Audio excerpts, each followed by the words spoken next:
Hello and welcome to my channel, and today we are filming my March TBR. In March there isn't exactly a lot that I have to read, however I am participating in Realmathon. If you don't know what Realmathon is, it is a month-long readathon where pretty much every year is a different theme, and you get sorted or you pick a team, and within that team you read books in order to either add points into your team or subtract points from another team, and then at the end all of the books are tallied up.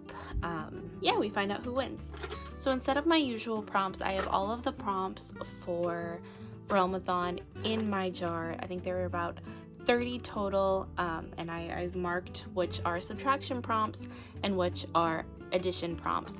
I will say, quick disclaimer, there are a couple of prompts in here that I'm not sure if I actually have on my shelf. I'm also filming this pretty early, so there are some prompts in here, like in a host's video, where I'm pretty sure the videos have not come out yet, so I can't really include those. But before I continue on to those prompts, I am gonna go back to my rereads and my series jar.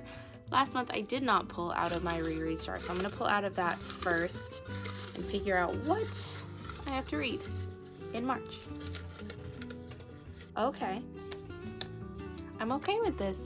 This is Three Mothers. I don't know if you can really read that, but this is a nonfiction book about the mothers of Martin Luther King Jr., James Baldwin, and Malcolm X, and their stories.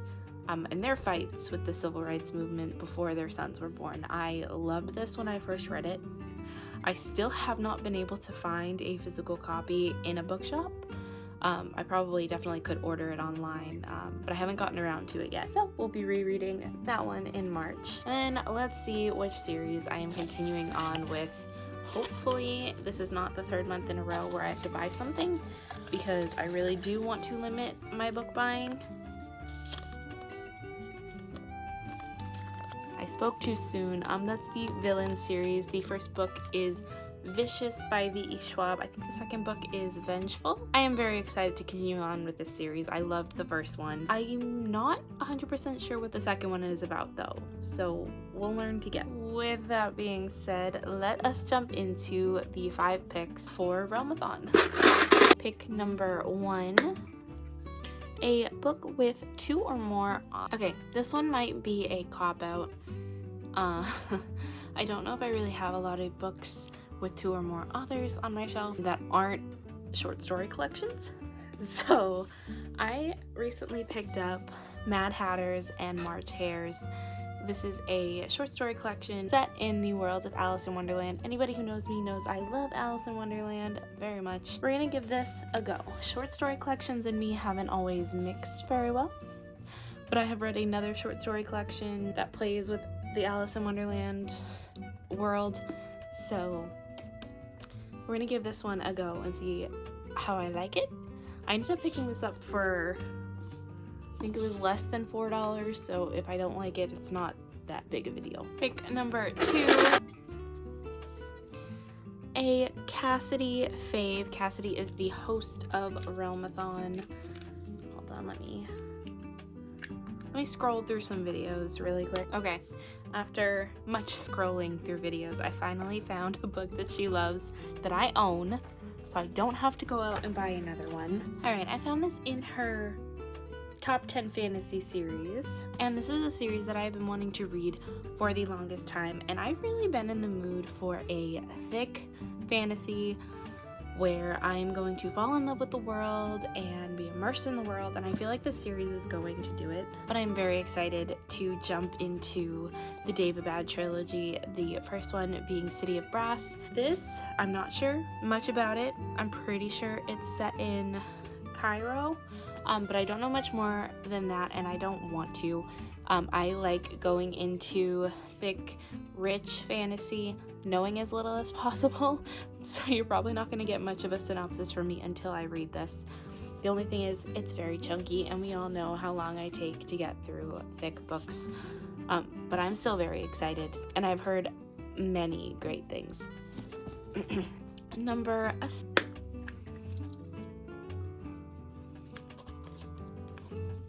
read a book in one sitting.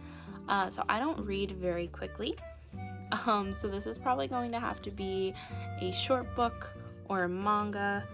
I am planning on reading Cat Gamer in March, if I can get my hands on the volumes, but with the way my luck has been with manga lately. So for this, I am either going to choose Cat Gamer, if I can get my hands on those volumes. I think there's only 4 that are currently out in the US, only to keep my ABC manga challenge going. I planned on buying those volumes anyway, but if I can't find them in stores right now. The problem is my library is currently under renovations because we've gotten a lot of rain and snow, so there's been a lot of flooding, so that's kind of put a damper on some of my reading plans. So if I can't find Cat Gamer, any of those volumes, I am going to jump into Gyo by Junji Ito.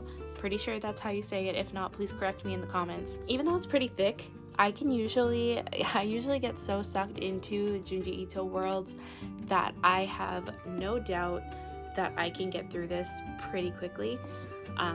I love Junji Ito's work so much. If you like horror manga, please pick him up. It's just some of my favorite reading experiences of all time. Book number 4,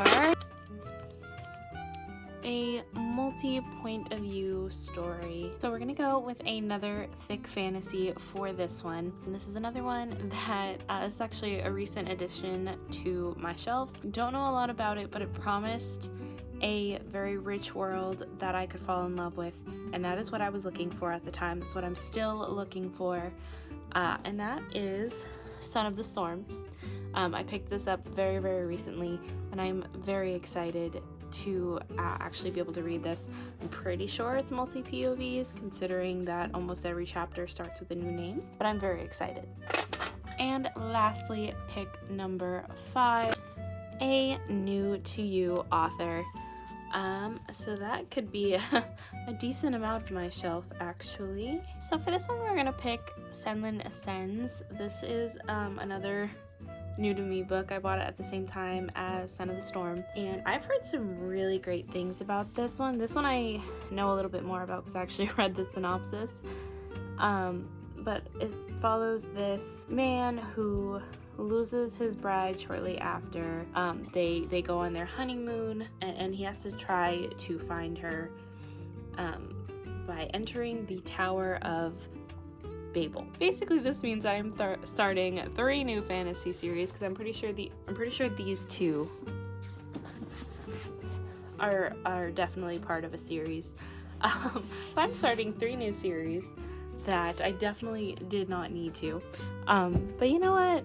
I am hoping for some really good world building vibes in the month of March. So I'm very, very excited for every single one of those. So this is the stack that we are currently working with, along Vengeful and Three Mothers. Three Mothers I will definitely attempt to find the audiobook for. If I can't, I'm gonna have to read that physically, which I have no problem with doing at all. That just means this is a very heavy stack. I was planning on, hold on, let me move you over a little bit. You'll see here I've got all of the books that still need to be unwrapped throughout the year. I was planning on doing a full 24-hour reading challenge, same as I did in January, in order to get some of these off the shelf. But with this stack, I'm not sure if I'm going to be able to do that, depending on what reading gets done. So I think what I'm going to do in order to make sure that I get at least one of these read is I'm going to pull a number in this video to at least hold me accountable. That way I can add on to this stack and still make it part of my official TBR. So for March, I can't tell if that's a 3 or a 5. I'm pretty sure that's a 3.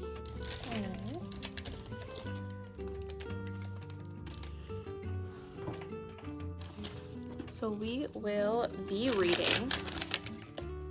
So So this wasn't necessarily the month that I wanted to read this in, but you know, that's okay. I'm pretty sure I can find an audiobook for this somewhere, but this is One Last Stop by Casey McQuiston. I have to read this month. If I do not read this month because I pulled it, I'm going to have to unhaul it because this is the third time that I have tried getting through it and put it down for one reason or another. It's not that I don't like it. I am really enjoying it when I'm actively reading it, but the minute I put it down, it's like I completely forget about it and I want nothing to do with it. I think I enjoyed Red, White, and Royal Blue by this author a whole lot more, and I don't know what it is about this one that's just making me put it down so often.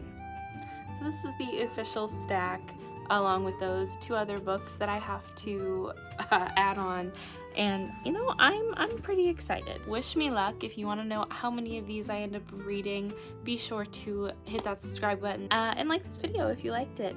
I also always include my fiance's social media down in the description box below, so make sure to follow that if you're interested in anything gaming, and I'll see you again next time.